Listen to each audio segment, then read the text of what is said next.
everybody. We're back at In the Chair with Imogene Nix. Today we've got Keri Arthur and we've got Sassie Lewis.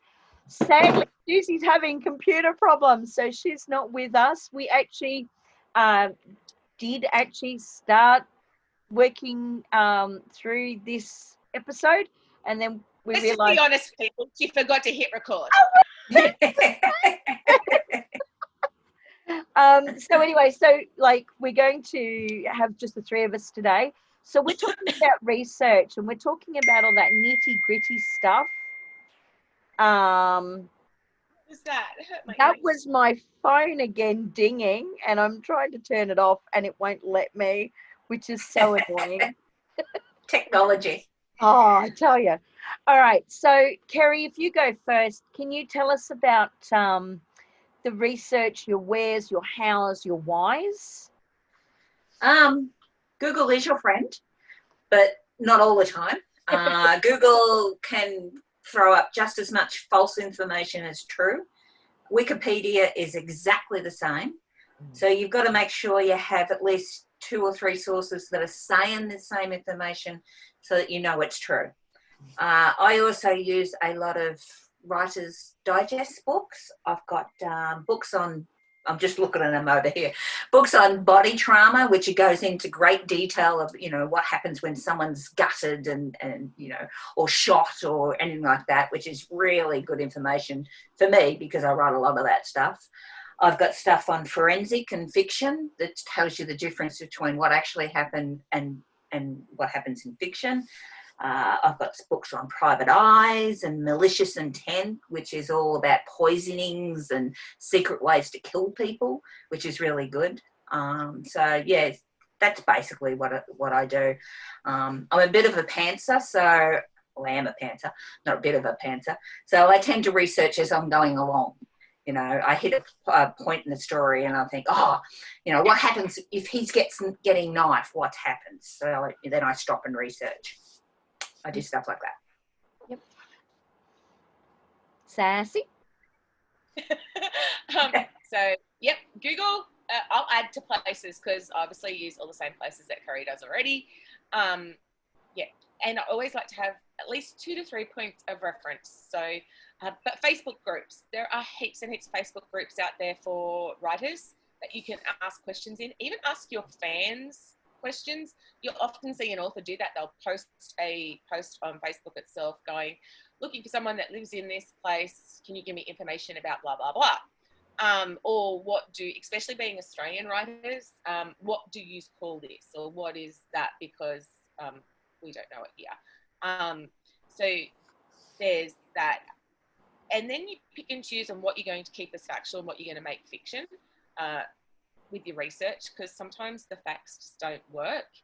It's also reading your genre. So, sorry, I'm trying to go back over what we've already talked about before pre-recording. Reading your genre. Keri and I don't read our genres as we're writing in them because it just fucks with your head. And it does. You don't want somebody else's, but you've got to know the genre you're writing in. And the only way to know the genre you're going to write in is by having read it in the past.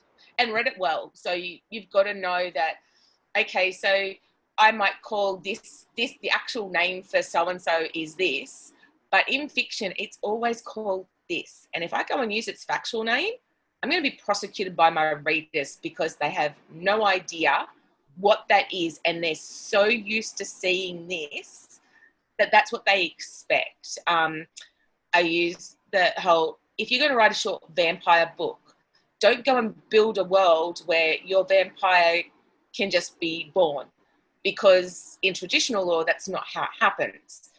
Follow the traditions in a short, unless you've taken the time to build a whole world around how that's going to happen. And when you're doing that, you're looking at 100K books and stuff like that, because you're taking the time to build a world, not just spit out a story. That's the thing. If you're going to break the rules, make sure you explain them beforehand. Explain why, That's it. So, and that's where fact and fiction, you have to work in hand. And so reading the fiction is just as important to research as reading facts.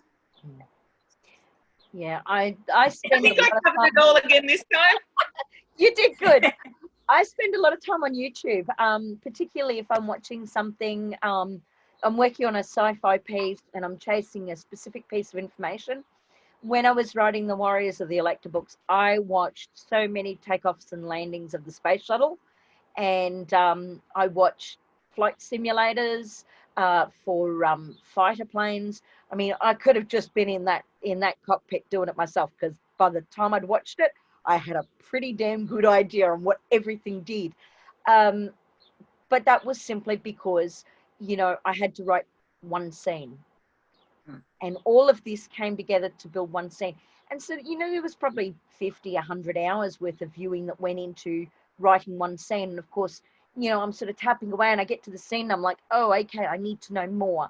So I'll go off. I agree, Google is your friend until it isn't.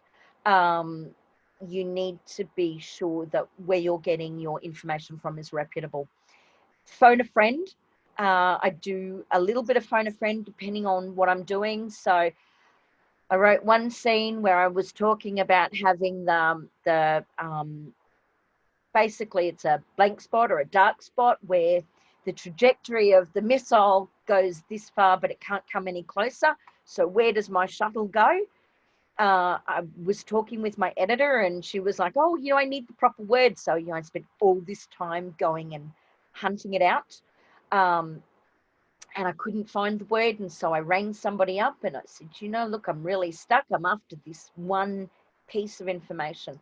And this is after I'd spent an extensive amount of time on it. So I took it back to the editor and the editor went, oh, I have no idea what that means. So we went back to the more common terminology. Sometimes you can research and research and research, and you can be technically correct. But if it's too technical for your readers to understand, you've gone too far. And that's something that it comes with, to a certain amount, with experience. It comes from knowing your readers, and it comes with time. It's a maturity thing with your writing. Oh, sorry, love. I was going to say, I missed one thing because it was going to coincide with you said phone a friend. Talk to people in the industry or the real life people. I spoke to MC presidents and stuff like that while I was writing, or before I started writing, to find out the real stuff that I couldn't find out online. So, and this is like I found out some more serious stuff that the clubs do and how the clubs really run, not just from what the internet could tell me. Yeah. So, and they are now what you'd call confidential informants, because I'll never discuss who I got the information of and what exactly I found out. But I found out enough to make my world real. Yeah. Sorry, I'm just getting a phone call and No, from one of that's the all right. schools. So I have to stop for a second.